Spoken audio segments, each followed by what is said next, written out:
मोदी सरकार के तीसरे कार्यकाल का दूसरा बजट आने जा रहा है। 1 फरवरी 2025 को वित्त मंत्री निर्मला सीतारमण संसद के पटल पर देश का बजट रखेंगी। इस बजट से देश को बहुत उम्मीदें हैं और इन उम्मीदों में क्या कुछ ज़्यादा ख़ास है और क्या प्रभावी ढंग से करना चाहिए सरकार को, जानने के लिए हमारे साथ एक सीएम उनसे बात करेंगे। सर, क्या शुभ नाम हो आप? मुहाफ़िज़, सी मुहाफ़िज़ खान। अभी साहब बताइए कि जो बजट आ रहा है, क्या एक्सपेक्टेशन है आप लोग, क्योंकि टैक्सेशन पे लगातार काम करते हैं, क्लाइंट्स भी आपसे मिलते होंगे। क्या फीडबैक आता है, क्या करना चाहिए सरकार? सरकार को आपके जो सैलरीड क्लास हैं, सैलरीड क्लास जो एम्प्लॉइज़ हैं, उन पे टैक्सेशन का बहुत बर्डन है। उनकी जो स्टैंडर्ड रिबेट है, जो आपकी 75,000 की अभी मिल रही है न्यू टैक्स स्कीम में, उसको बढ़ाना चाहिए। और जो आपकी जो 7 लाख तक का जो इन्होंने स्लैब रख रखा है, एक रिबेट के साथ कि है ना, उस पे कोई टैक्स नहीं लेंगे वो, उसको भी थोड़ा इंक्रीज़ करना चाहिए। और जो आपके स्लैब्स हैं उनको थोड़ा-सा उनको और टैक्स कम करना चाहिए। बाकी आपके अगर पुराने स्लैब की बात करें तो पुराने स्लैब में भी है ना, जो लोग ऑलरेडी इन्वेस्टमेंट कर चुके हैं डिडक्शंस के लिए, और तो उसमें भी उनको डिडक्शंस जो एटीसी की हैं उनको थोड़ा बढ़ाना चाहिए। नए स्लैब में लोग काफ़ी लोग स्विच कर रहे हैं, वो अच्छी बात है। नए स्लैब में टैक्स भी बहुत कम है। लेकिन जिनके हाउसिंग लोन हैं और जिनकी डिडक्शंस हैं कई सारे, उनको अभी भी टैक्स देना पड़ता है। कंपैरेटिवली न्यू स्कीम से कम देना पड़ता है, लेकिन है ना, उनको भी फिर भी टैक्स लगता है। उनको थोड़े से बेनिफिट और देने चाहिए।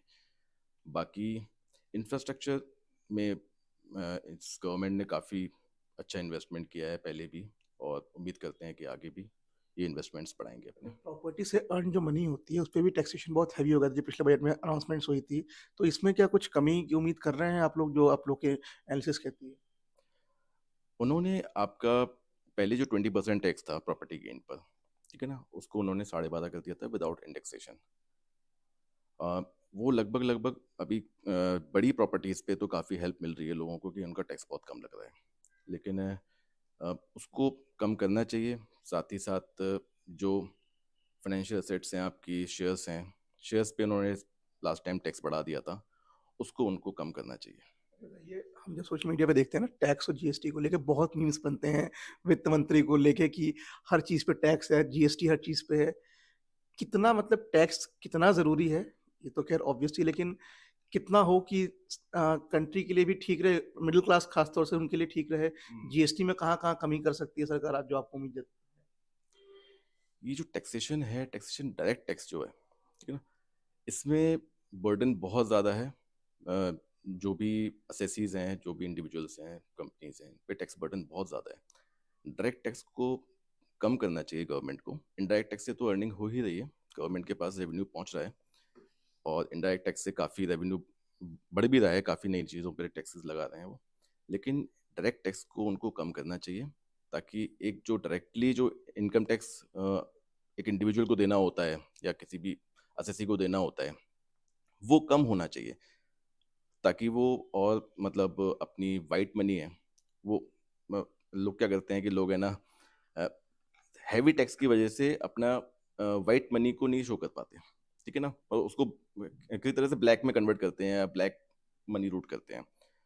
तो अगर डायरेक्ट टैक्स में कमी आएगी, डायरेक्ट टैक्स के रेट्स में कमी आएगी, स्लैब्स में उनको और स्लैब्स को बढ़ाया जाएगा, तो लोग ज़्यादा से ज़्यादा इनकम डिक्लेयर करने की कोशिश करेंगे, और उसका इम्पैक्ट आपको दिखेंगे आप इकोनॉमी पे भी काफ़ी अच्छा इम्पैक्ट पड़ेगा।